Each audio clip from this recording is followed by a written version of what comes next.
upheld one. Two, the February 13th, 2018 order in number 18589 is vacated. Let me ask you a question. Would it have made a difference if that package had arrived to the Department of Justice and been taken in and acknowledged that it made it to the organized crime and gang section on February 12th of 2018 instead of being leveraged as some sort of insurance for an intentional default on municipal bond insurance because somebody wanted to leverage military housing defaults for Plan Puerto Rico? Huh? Getting back to what I was talking about how you can splice in animation with actual videography, which is what they do all the time, right?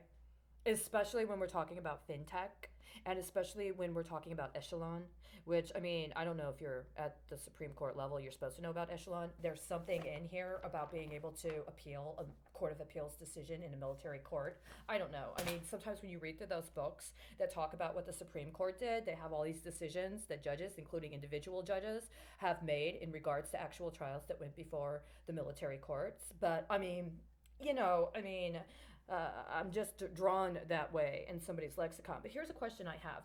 If we're going back through here, um, 2A.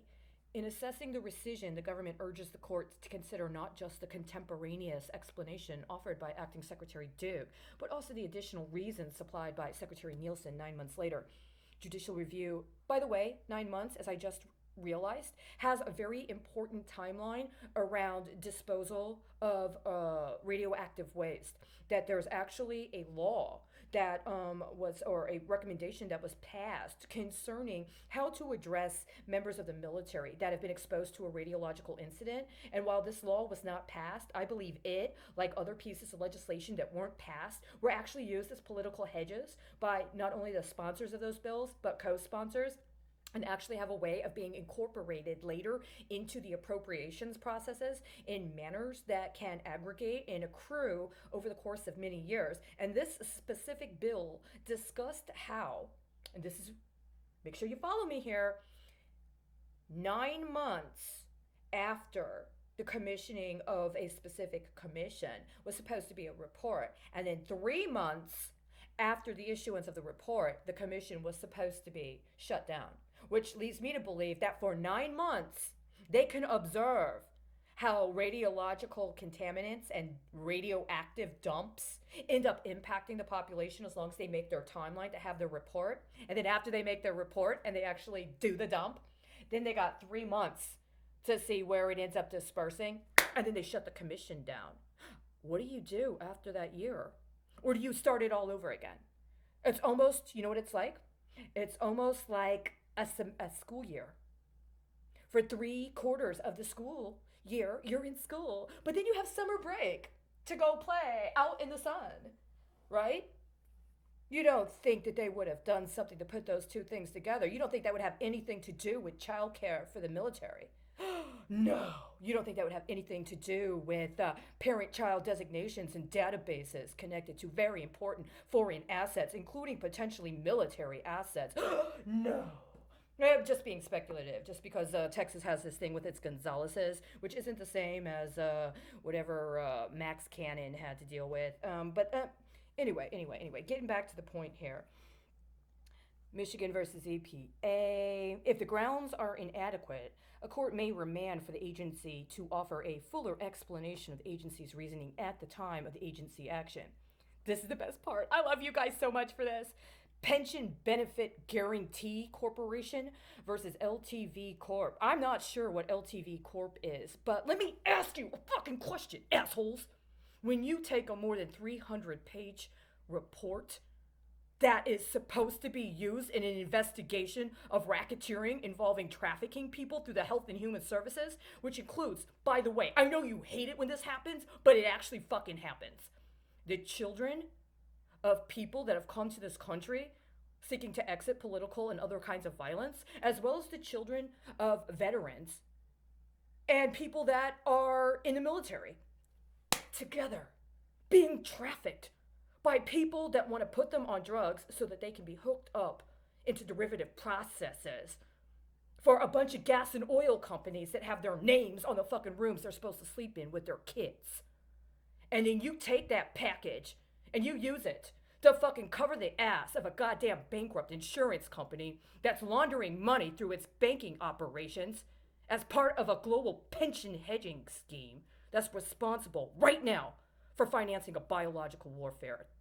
Are you getting it yet? Oh, I'm sorry.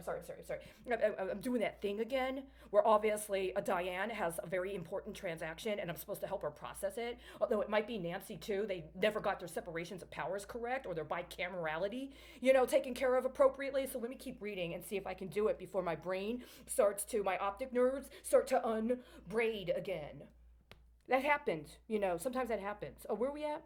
To deal with the problem afresh by taking new agency action, SEC versus Chenery Corp. Because Secretary Nielsen chose not to take new action, she was limited to elaborating on the agency's original reasons. What's new action?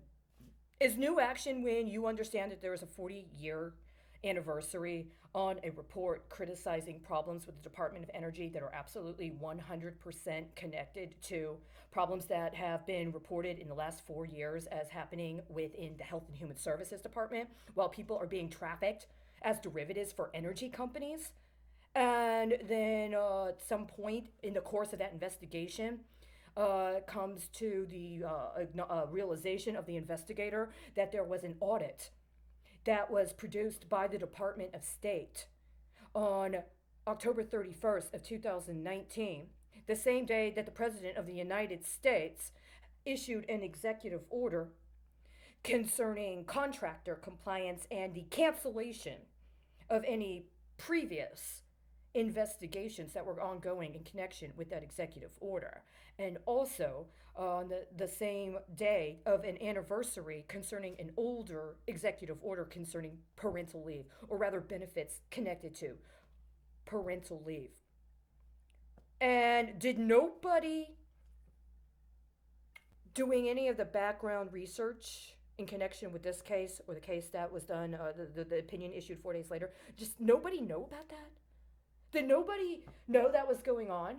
Was it just one of those things like you were like, well, I mean, we've got this case, it has to do with these things. I mean, was it like an intentional and willful refusal of either the attorneys involved or any of the legal teams involved on either side to acknowledge those as material factors impacting whatever could be considered to be legitimate arguments in support of or against whatever the other extenuating circumstances were that they were trying to frame within the rubric of their argument?